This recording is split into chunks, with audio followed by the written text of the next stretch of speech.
Good afternoon. It's still December 26, 2024. This is my part two of Is Trump an Imperialist? Regarding first part was Panama Canal issue, and I went over the history in that. It was really long, and unfortunately, it didn't fit on my Rumble channel. So if you want to watch the first part, you'll have to catch it on my YouTube channel. But this one will be on Rumble and YouTube. This part two is about Greenland, Trump's interests in Greenland. And so I'm going to give you some information on that. So why does Greenland matter to the U.S.? There are 3 reasons related to geostrategy and geography. Greenland was once a Danish colony and is now an autonomous province of Denmark. It is located in the North Atlantic Ocean between Europe and North America, across the Baffin Bay from Canada. Its strategic importance rose during the Cold War, and the U.S. has a large air base there, the Pitofik Space Base. Earlier, the Thule Air Base. I know Thule name because my dad actually was stationed there a couple times for cases when he was in the military. From Greenland, the U.S. can monitor and prevent any missile coming toward it from Russia, China, or even North Korea. Similarly, it can launch missiles and ships toward Asia or Europe more easily from Greenland. Second, Greenland is rich in rare earth minerals, which are used in mobile phones, electric vehicles, and other consumer electronics, but also in bombs and other weapons. At present, China is a major supplier of these minerals. In 2021, Greenland passed a law banning uranium mining. Third, as global warming leads to melting of ice, new waterways can open in the Arctic region, and all major powers are keen to boost their presence here. The U.S. would want to preempt a larger Russian or Chinese role in Greenland and its neighborhood. Okay, so that explains why all of a sudden, well, it's not all of a sudden. Apparently, Trump offered to buy Greenland from Denmark when he was last in office, but Denmark rejected his offer, basically said it was absurd.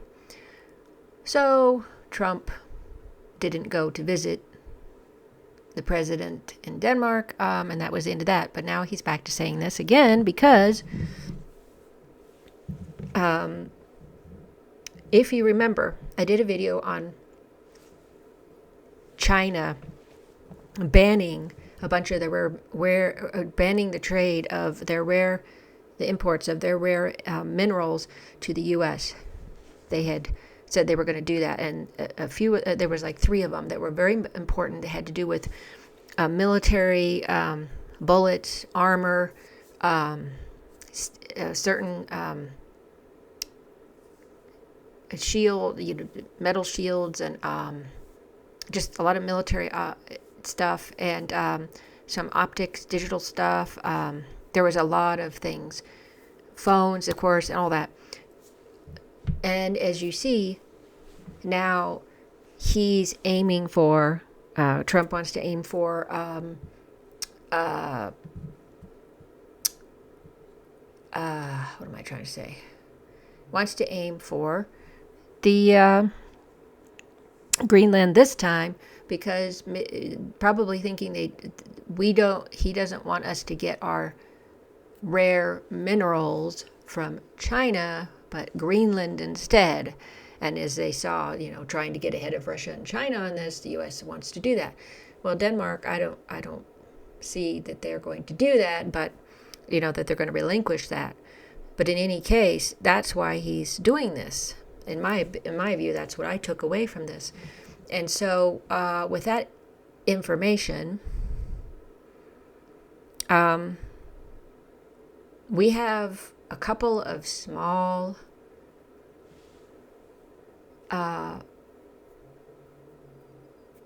mineral mines, but they were closed down years ago. But the amount of those minerals are not as large as China, and then, of course, maybe in Greenland. So That's the issue, is I think he's trying to find a different way to do this.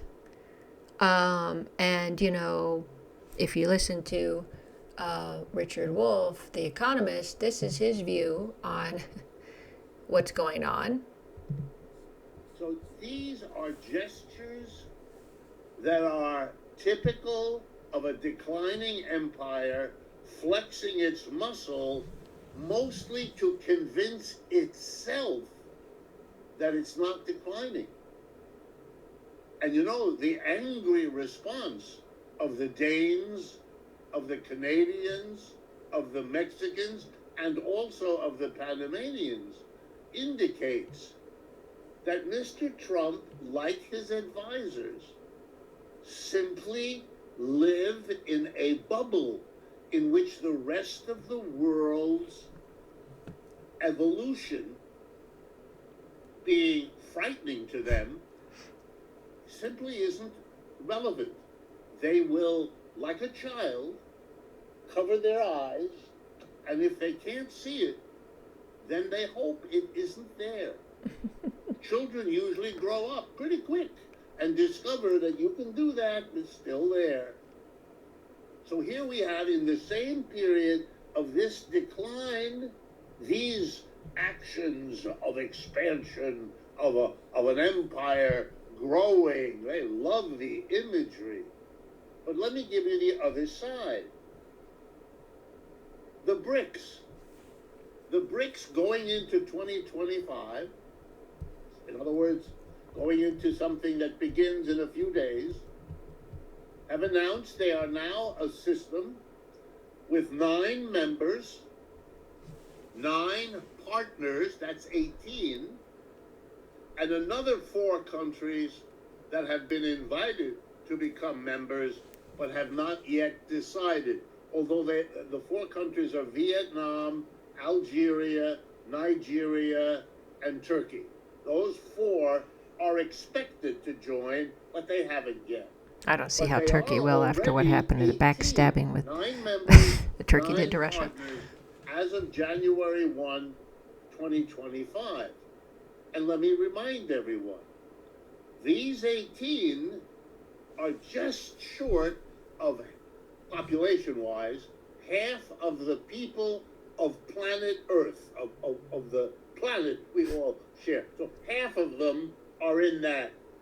And the leaders of that are Russia, China, and India, who are politically all on the other side of the war in Ukraine, just for people to understand.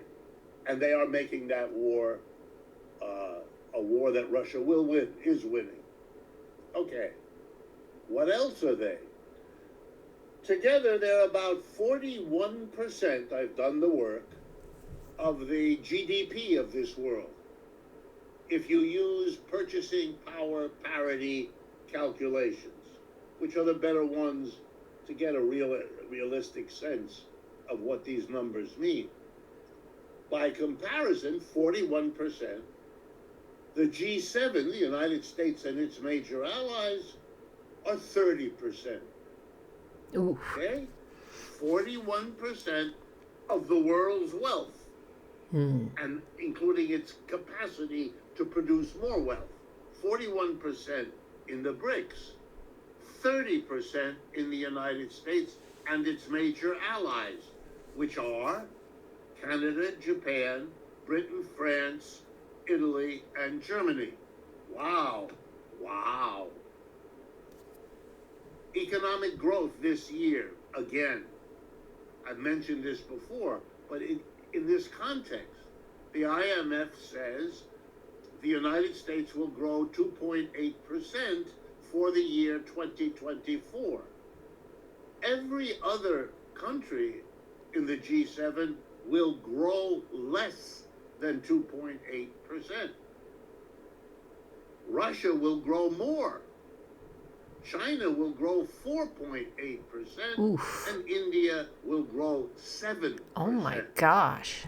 I didn't know that about India. Is getting wider. The relative economic footprint of the G7 is shrinking. This is an empire in decline with it. There you go. And that was an important part too, because all big empires do decline, and we've seen that in history.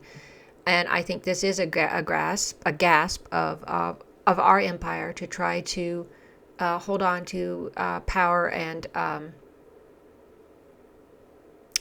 control. And it's not unusual. Like I said, all empires have done this.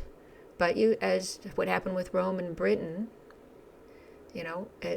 these type of empires only last so long. You have this power to do these things. So we understand what's going on with the Panama Canal. We understand that that's all about, worrying about China and its Belt Road Initiative, all the Chinese companies down there in Panama Canal and all of the things they're doing there. And of course, here we go. So, and then Greenland is the same thing. It's all about going against China, Russia to a lesser extent. China is the one that's really growing. Apparently, India is too. I did not realize India was growing that much. That is really huge, but nobody talks about India. So I'd like to learn more about that, what's going on with India. But in any case, this is very understandable of what's going on. Is we all know it's vying for power and control, and that is for the U.S. Now, as you saw with Russia and China and others, they're not looking to be. They're looking to work together in the BRICS thing. It's a multipolar world. It's not unilateral, and so this is important. So this is why the Panama Canal and the Greenland issue is being brought up by Trump. All of this has been explained, the history I shared in the last video, and in this it explains everything, in my opinion. I understand it now, what's going on. I don't know if President Trump's going to be able to achieve what he's trying to do with these two areas, but we understand what his motive is now. And is it an imperialistic motive? It could be looked at that way. Oh, I want to keep these things. I think he looks at it as a business issue, a business deal, and as he always does. But it could be imperialistic. It also could just be trying to grasp and keep power. It'd all be related, obviously. But in any case, when you look at it that way, it's understandable. I don't know if it's going to work to his favor, but we will see in the coming months and years. So, if you like my content, please follow my channel here on Rumble, and if you want to, you can subscribe on my YouTube channel. Please like my videos, share my channel. Pass it along. Until next time, I hope you're having a great Thursday, and I'll be back later, maybe for today. Take care.